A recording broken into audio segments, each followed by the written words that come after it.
ডিম ভাঙ্গা দিয়ে আলুর মজাদার রেসিপি চলেন আপনাদের সাথে শেয়ার করি। আসসালামু আলাইকুম, হ্যালো এভরিওয়ান। আমি মেহেরপুর জেলা থেকে রাদিয়া রাম্মু।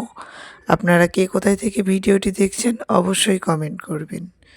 তো আলুগুলোকে আমি সুন্দরভাবে কেটে পরিষ্কার করে ধুয়ে নিয়েছি।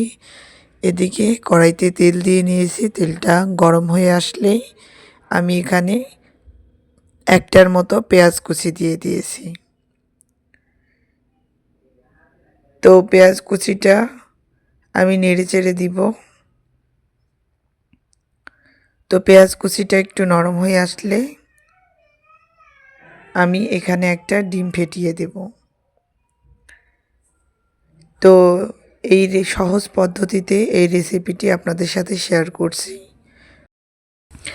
তো আমি ডিমটাকে ভেঙে এই পেঁয়াজ তেলের ভিতরে দিয়ে দিচ্ছি। তো আমি নেড়ে চেড়ে ডিমটাকে ঝুরঝুরে করে নিব। তো আমি অতিরিক্ত ঝুরঝুরে করব না। তো ডিমটাকে একটু আমি ডিপ করে ভেজে নিব। তো আমার জালটা হাই আছে ছিল।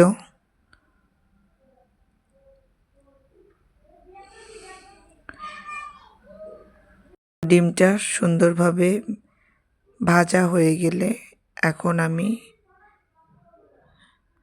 জিরা গুঁড়া দিয়ে দিচ্ছি আর স্বাদ মতো লবণ দিয়ে দিব।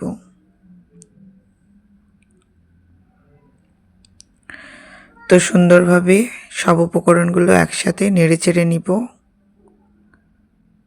আর এখানে আমি 1 চামচ পরিমাণ শুকনা মরিচ আর 1 চামচ পরিমাণ হলুদ গুঁড়ো দিয়ে দিচ্ছি। তো সব উপকরণগুলো একসাথে তেলের সাথে হালকা করে ভেজে নিব। তো তারপরে আমি কেটে ধুয়ে পরিষ্কার করে রাখা আলুগুলো দিয়ে দিব। তো আমার আলুগুলো খুব পাতলা করে কেটে নিয়েছি।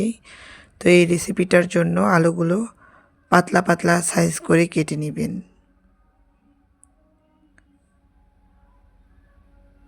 তো আমি সুন্দরভাবে সব উপকরণগুলো একসাথে কষিয়ে নিব।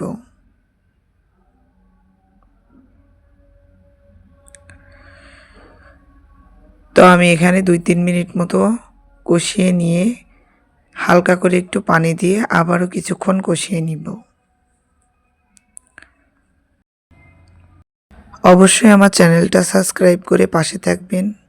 পাশে থাকা বেল আইকন প্রেস করে অল নোটিফিকেশন অন করে দিবেন। তো আমি ঝোলের জন্য এখানে আমি পানি দিয়ে দিলাম।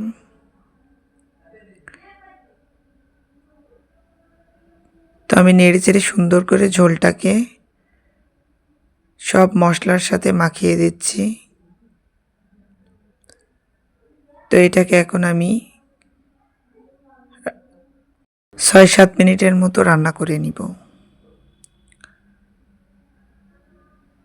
তো আমার রান্না প্রায় শেষের দিকে। আমি এখন কিছুটা ধনিয়া পাতা ছিটিয়ে দিচ্ছি। তো ঝটপট খুব অল্প সময়ে এই রান্নাটা আপনারা ট্রাই করে দেখতে পারেন। খেতে অনেক সুস্বাদু আর এটা ভাত রুটির সাথে অনেক পারফেক্ট। দেখতেই পাচ্ছেন কত সুন্দর একটা কালার আসছে আর অনেক সুন্দর একটা স্মেলও আসছে। আপনারা বাসায় একবার হলেও এই রান্নাটা ট্রাই করে দেখতে পারেন। ইউনিক পদ্ধতিতে আলুর রেসিপি। তো আলু দেখা যাচ্ছে একরকম করে খাওয়া যায় না, এক এক সময় এক এক রকমের ভিন্ন স্টাইলে ট্রাই করতে পারেন। তো যাই হোক, সবাই